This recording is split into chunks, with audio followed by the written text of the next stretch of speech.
Japan Anime News, powered by Newtype. Just a moment ago, I watched the PVs for 59 anime series that will begin broadcasting from April. Hello, this is Hisanori Yoshida, a Nippon Broadcasting System announcer. Since my job wasn't just watching but also talking throughout, the information I have is super fresh right now. This podcast program delivers anime information to the world, based on the latest anime news gathered by KADOKAWA's anime magazine Newtype editorial department.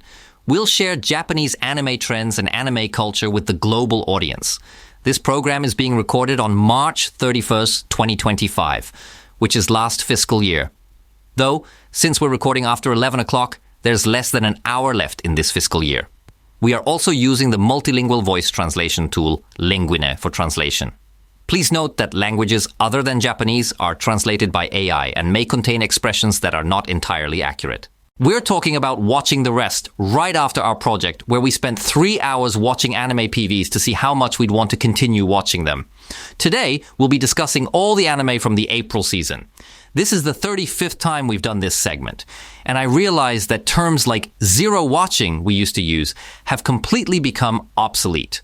We've been sharing various information since September 2016. Wow, we've been doing this for that long. We're approaching the 10-year mark. So, we'll be introducing anime that caught our attention and information about them. Let's start with some news items before going into the overall summary. For the summary, I've watched 59 shows. And this season 2, I'm watching about 90% of everything that's out there. So personally, what I found interesting was that it started with Me and Roboko, the theatrical version of Me and Roboko. Yeah, I was wondering what kind of tempo director Heitaro Daichi would use for Roboko if he made a theatrical version. By the way, we were talking about how it's being released on the same day as that famous detective series. The work itself is basically like One Piece and Fist of the North Star rolled into one. I thought, well, it is from Jump after all. But when they announced it would be released on the same day as Conan, it really hit me that Me and Roboko is truly collaborating with all sorts of franchises. As for Summer Pocket, it's an anime adaptation of the original game. And doesn't it feel like the #1 anime heading into this summer? There's something about Island Stories that just feels right for the summer season, don't you think? I was also personally curious about To Be Hero X.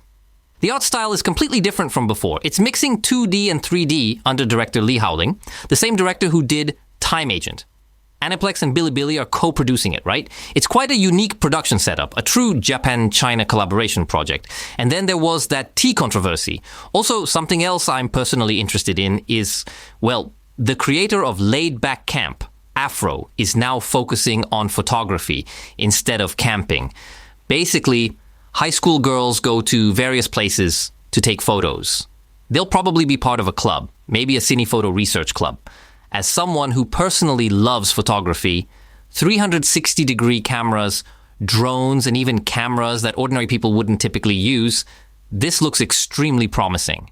And then there's Meibashi witches. There's definitely something there.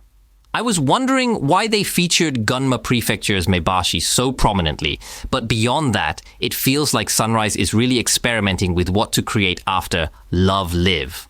I get the strong impression they're testing new waters. And then there's Witch Watch. Personally, I've always been a huge fan of the original manga, and since I know the source material, I can tell you they're following the original story completely. The original work is great because the female protagonist is this lovable idiot, and everyone around her treats her so casually, which is wonderfully refreshing. I think they'll keep all the humor from the manga. And the opening theme is by YOASOBI, right? The opening, I mean. And then AWU for the ending. Well, I can't say it feels out of place. These days, it's not like these kinds of artists only work on massive blockbuster productions anymore. And then, I'm also wondering if I need to know Guilty Gear to watch it. But since both Yui-chan, a gamer girl who plays with me, and Richard Eisenbeis, a foreign anime journalist, gave it extremely high praise, maybe it's worth watching even if you're not familiar with the game. I also think I mentioned this on the podcast before, but Mieru. That's Mieru, as in seeing the future in katakana. I heard that Yanmar is creating this work called My Future, and apparently they're making 5 omnibus stories, but not all of them are about super robots. When I heard they're portraying robots as industrial machines, as a pet labor fan, I totally get it. Plus, pet labor wasn't made by Shogakukan, right? it was created by Masami Yuki, Headgear, and director Mamoru Oshii. But this time it's being made by Yanmar, so it has a different kind of authenticity. They are an actual industrial machinery company after all. The theme seems to be that robots aren't all-powerful, which makes sense. And the song was really amazing too. What I heard today was by Virtual Witch Phenomenon, who are VTubers. Well, maybe it's better not to call them VTubers. But anyway, they're basically, it's the one sung by the folks at Kamitsubaki City, Kamitsubaki Studio. So about this. And apparently Miyabi created an ending theme using the Yanbo Mabo song that used to play almost daily in Japanese households back in the day. When I heard they were using that exact tune for the ending, I was like, what's that all about? I really want to hear it.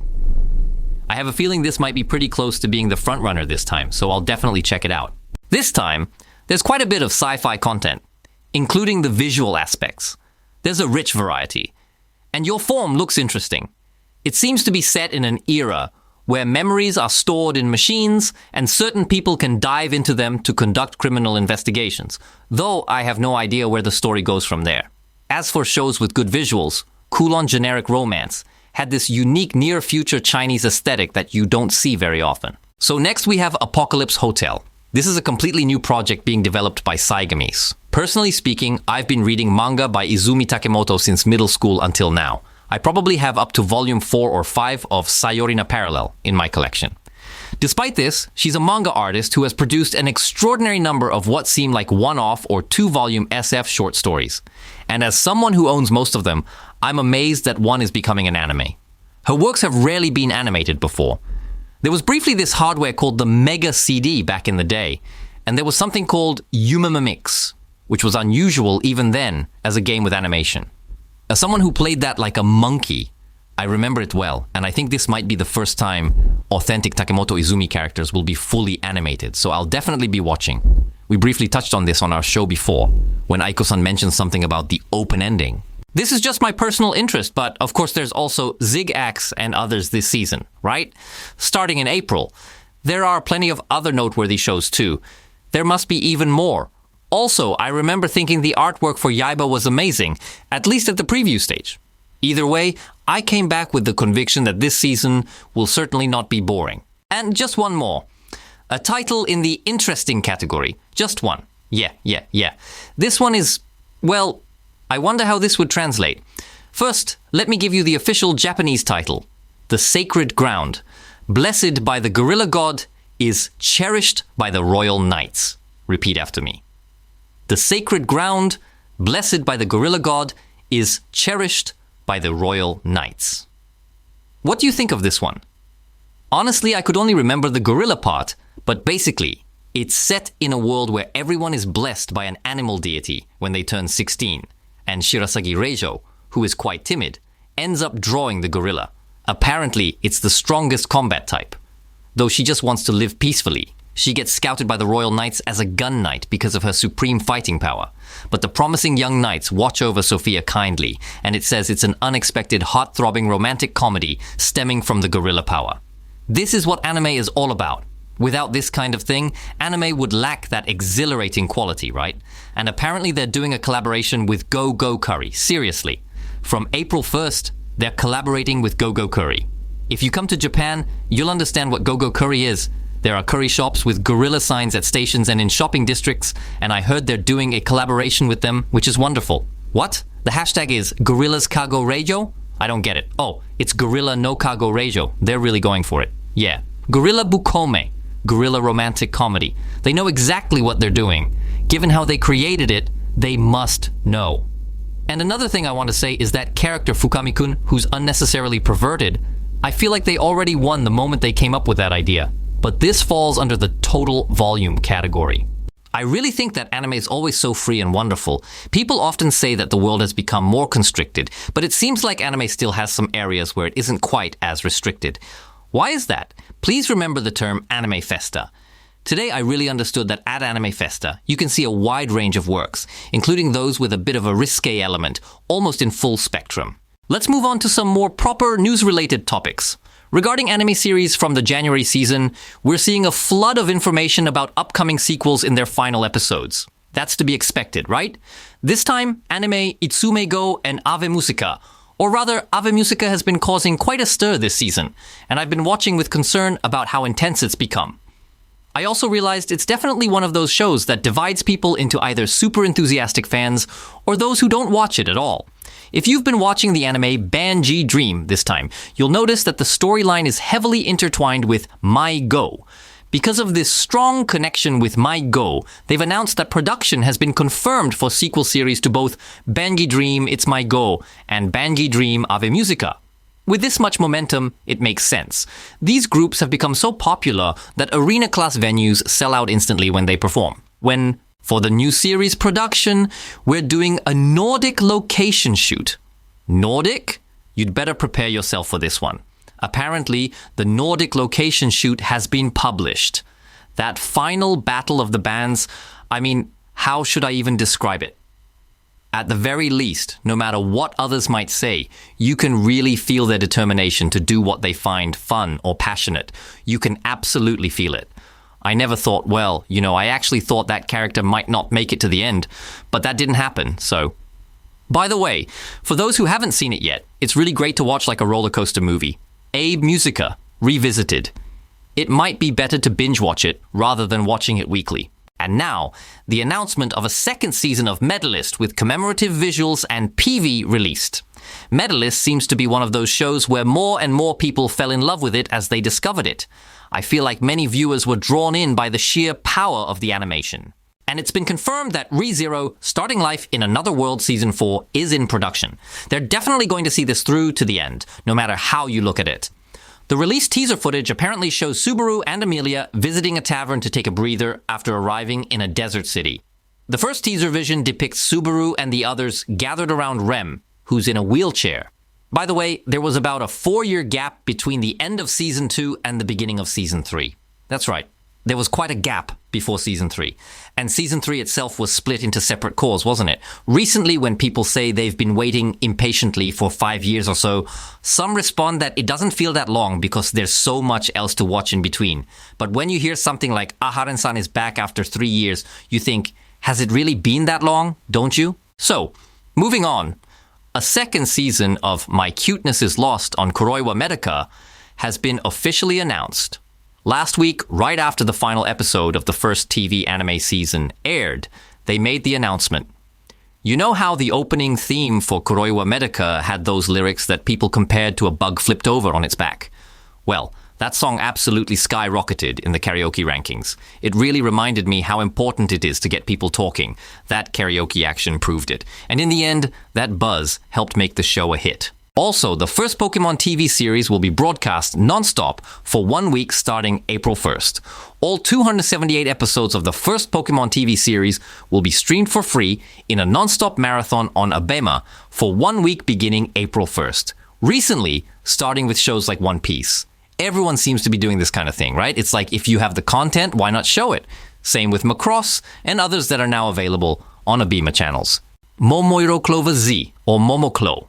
They've actually done quite a few anime songs without people realizing it Momoiro Clover Z has.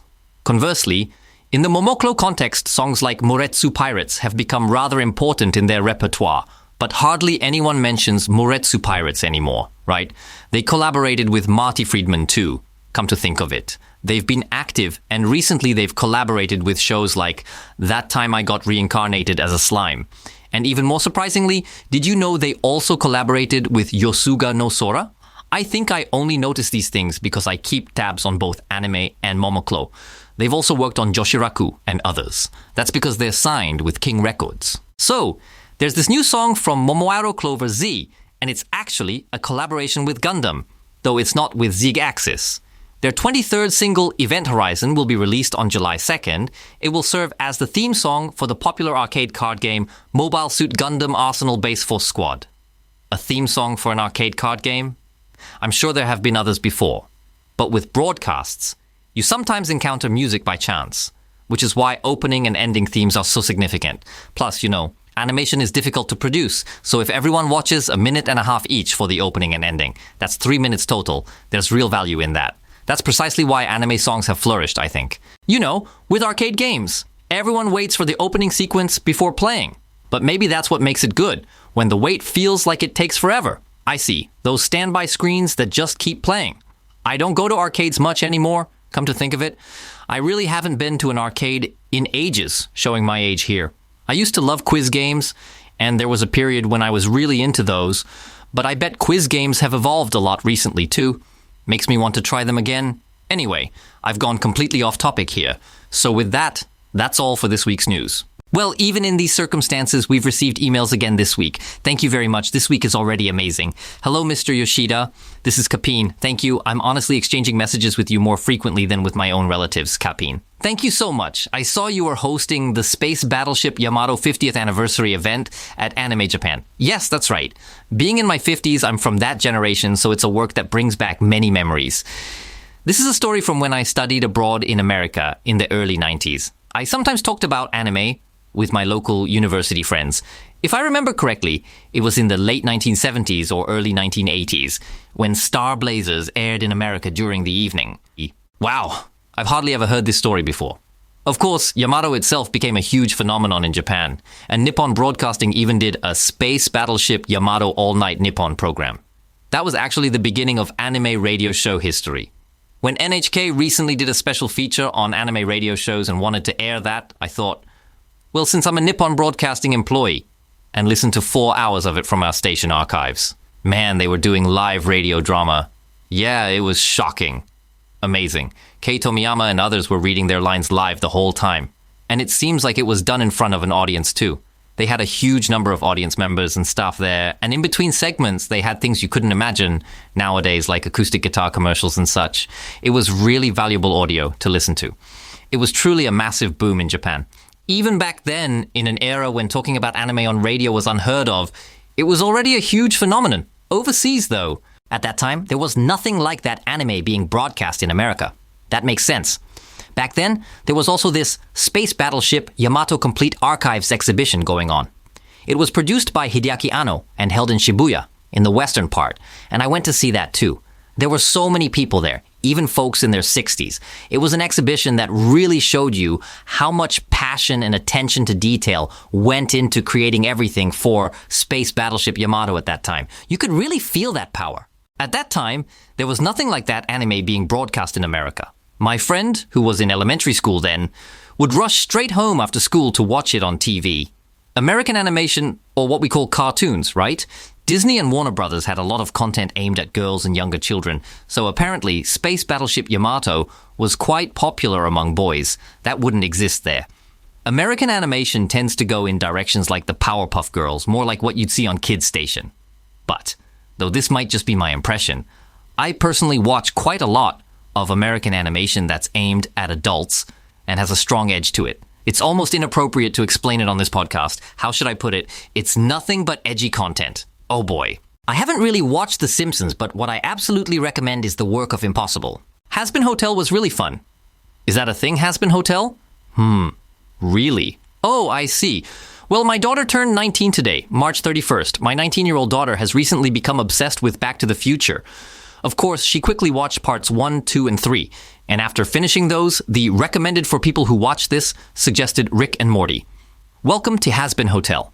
It's an adult animated musical that follows Charlie, the Princess of Hell, as she struggles with the seemingly incomprehensible goal of rehabilitating demons.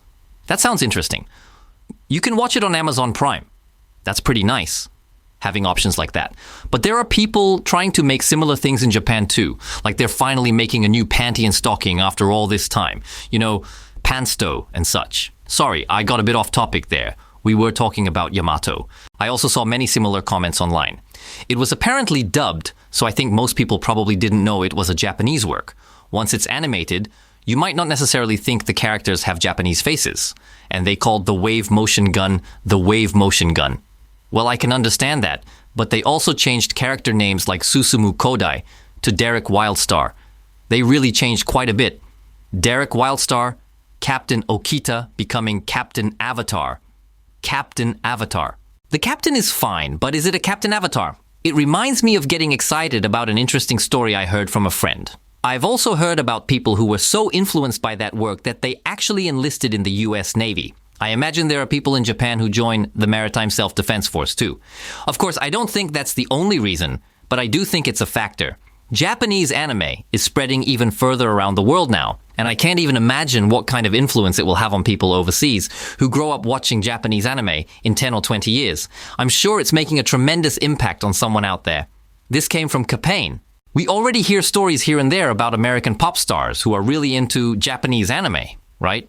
Yeah. I once heard about this Japanese universe called Touhou, also known as the Touhou Project, which is basically a doujin game. It started as something you'd find being sold at Comiket, and since it originated from the doujin scene, the rights holder, Mr. Zun, has this philosophy that allows unlimited fan creations.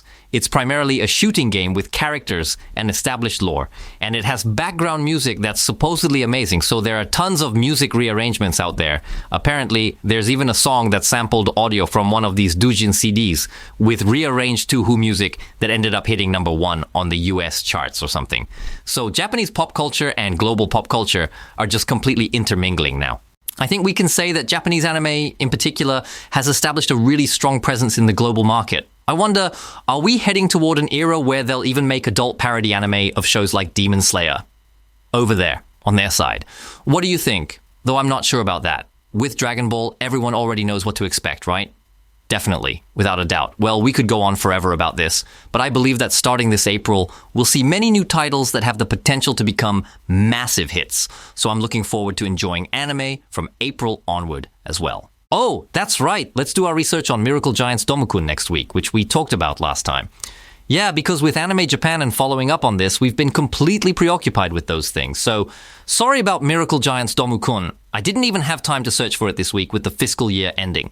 My apologies for the fiscal year end rush. We'll bring you the latest anime news again next week. This has been Nippon Broadcasting System announcer Naoki Yoshida.